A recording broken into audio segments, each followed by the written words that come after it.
We're going to, I don't know if we're going to wind up planning it or not, but I'm going to come out for Mania. I'm already looking at the Westgate, except for WrestleCon is prices, man. For WrestleMania weekend, that Westgate's only $108 a night all weekend. So,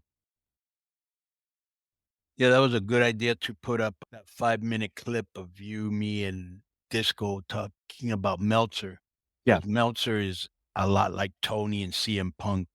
Like people are interested what people have to say about them. right. Yeah, yeah, yeah. And it was timely, it was newsworthy, all that good stuff. People are there. It's so people are falling for this. For There's a what? there's a post going around Facebook, and it says reported by Fightful, but it's not. So nobody Right. checks, and it says that Phoenix started a fight with Jack Perry to try to get himself fired as well. And then, yeah, I was like, oh wow, and then I started thinking about it. I was like, wait, let me research this. Well, bring that up because it's content. Yeah, yeah. And Let me find it. just like now, I don't know if you saw that video of supposedly Dragon Lee and Pentagon almost came to blows in the dressing room. No, no, no. You want me? And people were saying, "Oh, WWE is investigating this." You can obviously see that's not a WWE dressing room. Yeah. So, and it was an angle, but people are biting on it. Some guy sent me on Twitter, and I said, "Let me find out the complete details." Yeah. And then what is it? I think there's just, and you'll probably agree. There's obviously a segment of the fans slash dirt sheet guys that are very pro AEW. So they're not happy when they see guys leave and succeed. So Penta shows up, great debut, great presentation, all that. Immediately online, it's Pentagon already has heat for going long or something. I'm like really? Like first off, they're on Netflix, so I mean I know they're still you have to hit your times and stuff, but I don't know. It just seemed to me like it was picking at it. Let's report this to say that he's already having problems. Yeah. It's weird. I don't know. Okay, from that next one's from Matthew Mason. First off, let me thank you guys for all the great content over the years. I'm having back surgery on Wednesday, and I'm looking forward to this week's shows more than normal for my recovery. What are your guys' thoughts on WWE releasing the Penta merch the morning before his debut on Raw? It's not like we all didn't know he was debuting tonight, but it's an interesting move. Matthew Mason, that's from St. Augustine, Florida. It's actually a very intelligent move. Yeah, People might want to buy the stuff to wear, but then when he comes out, you got the stuff on. Right. Bro, I thought that was super creative and different because just like the announcer said, he goes, "Yeah, this is the worst kept secret in wrestling. Yeah, They've right. already said he was coming anyways." Yeah. But I want to show you where it paid off. When Penta first came out, because I was actually looking to see if anybody had the Penta mask, there were some people with the Penta mask, right? And that's just in the first couple of rows. I can imagine, you know what I'm saying? All right. So that was a brilliant move. Plus, look at this here. I'm going to put on the screen that I sent to Di is about his how many on the X account. Penta's debut got 2.6 million views in 15 hours, which it also notes is more views than Okada, Ospreay, and Mercedes Moné's debuts combined.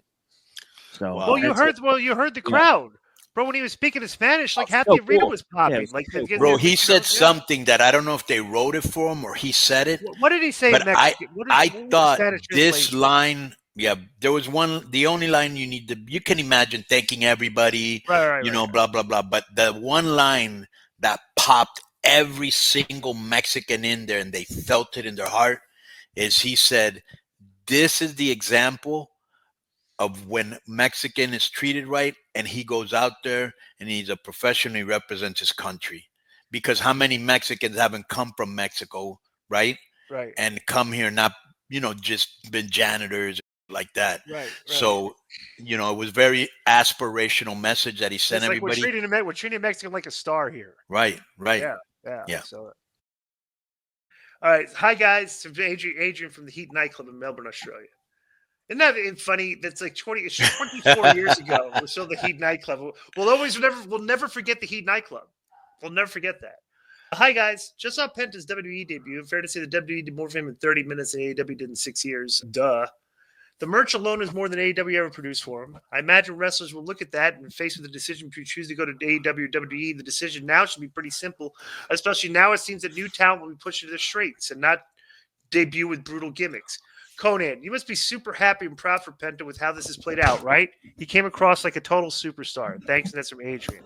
What is this noise, Conan? I think that's my dog barking. Wait 1 minute. No, that was you with the mic. Your microphone. Oh, okay. With his mic. That's all. All right. So go ahead with your answer to this. What was the question? So, well, I mean, he gave like, what are your thoughts? Yeah, overall thoughts of Penna's debut and how they handled him. It was excellent. It was excellent, you know, and we were talking about it when he was on the plane to going to Raw. We were texting back and forth, you know, like everybody knows that guy's my lucha son, right. You know, and basically I was the one that told him.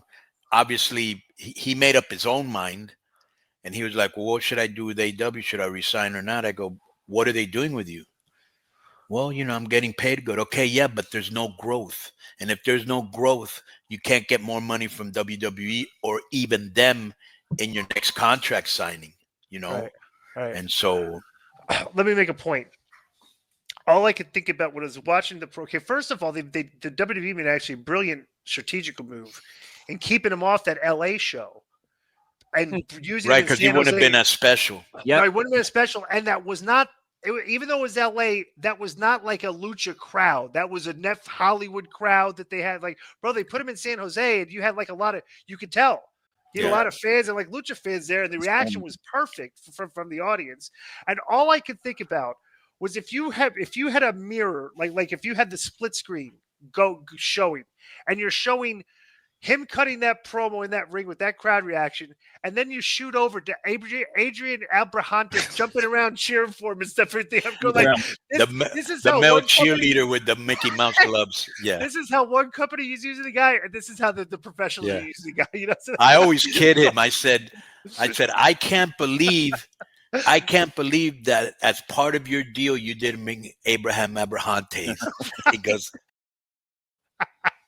No, there's something to be said for like from a fan perspective, because like, know that they. I'm sorry, Joe. You're good. Because you know they didn't pick him. He was given to him by Tony. But go ahead, Joe.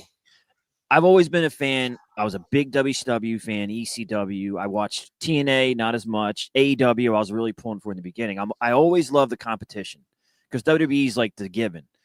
But for instance, Penta, to me, I saw in person a few times. I remember specifically MLW because I was front row. And it was him and Phoenix against Teddy and Harry, and just watching and going, this guy's a star, man. This guy's a star. He's always had that about him. He looked, oh, this guy's a star in AEW even. But when WWE brings you out in the way that they do in their presentation, it's like capital letter star. Do you know what I mean? Like Jericho was always cool to me in WCW.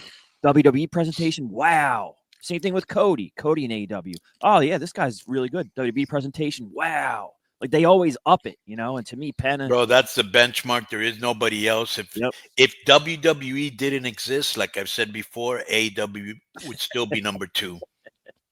I mean, that's just the best place to work if you're a wrestler.